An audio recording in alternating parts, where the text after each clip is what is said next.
For most of the world, May 23rd, 2019 was just another ordinary day. But for me, it was one of the worst days of my life. It was the day that I found out that one of my best friends had committed suicide.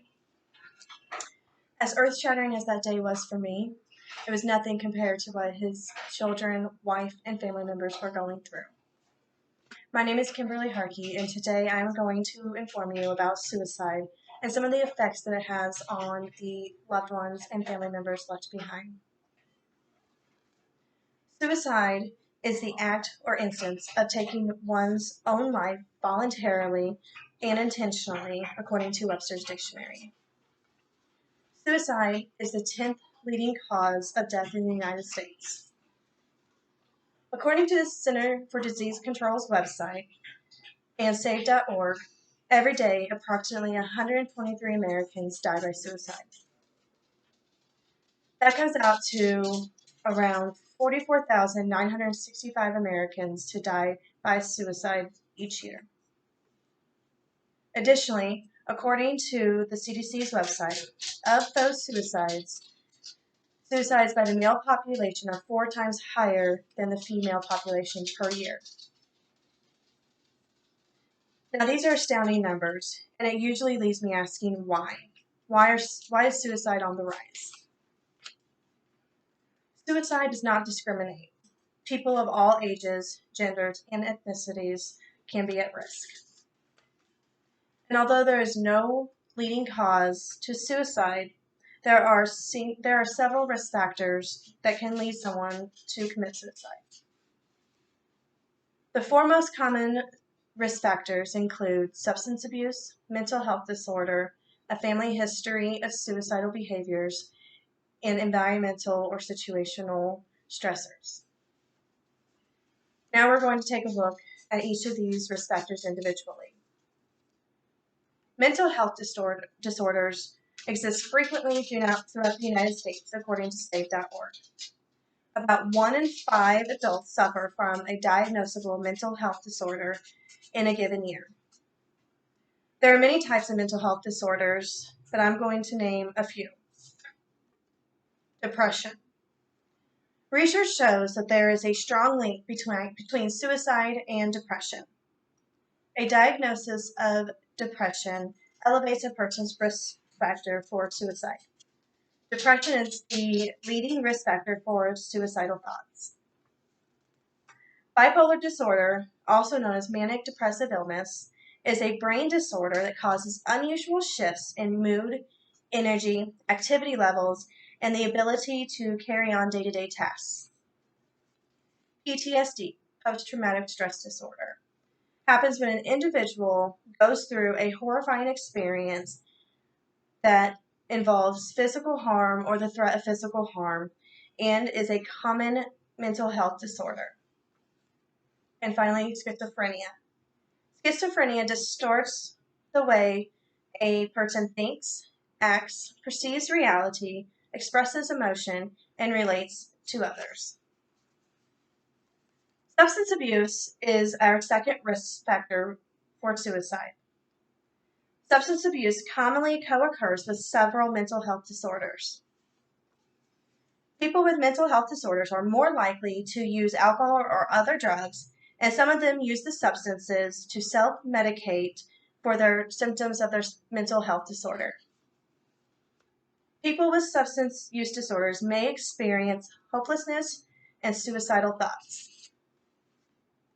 According to Mark Elgin, a psychologist at the University of Michigan, a lot of times suicide is not on the radar of drug and alcohol treatment providers because they are more focused on the safety around the substance abuse. Studies have estimated that between 19 and 63% of suicide incidents were affected by alcohol or other drugs, according to an analysis published in the Archives of Suicide Research. This graph here shows the amount of substances per suicide death and the amount of substances that were found in their system. And as you can see, alcohol is the leading.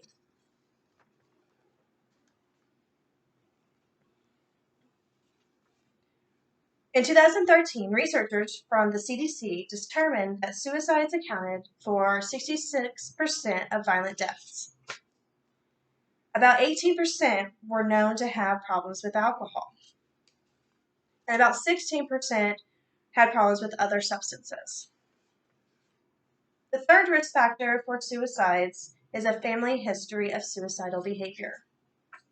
Research has indicated that substance abuse and mental health disorders have a common genetic factor.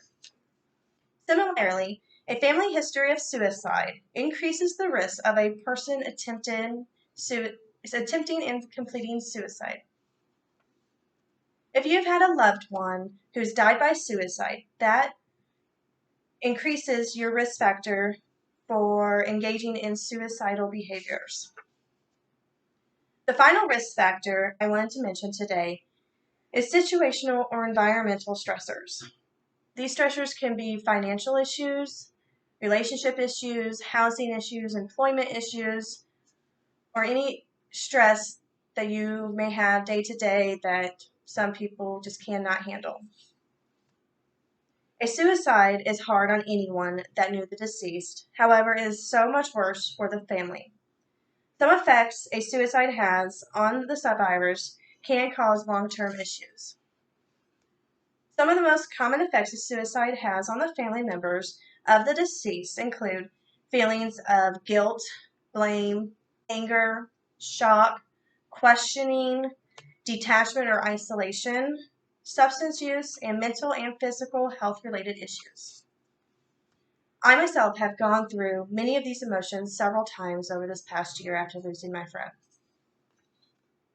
Feelings of guilt or self-blame is common for a survivor of a suicide. Furthermore, self-blame is extremely common when the survivor is a child. According to the Survivors of Bereavement by Suicide website, children also feel abandoned or rejected by the deceased. A suicide can take its toll on a loved one in many physical and mental ways. It can cause depression, PTSD, anxiety, weight loss or gain, eating pattern changes, sleep disturbances, irritability, and it can also lead to substance use. Another common effect is detachment or isolation.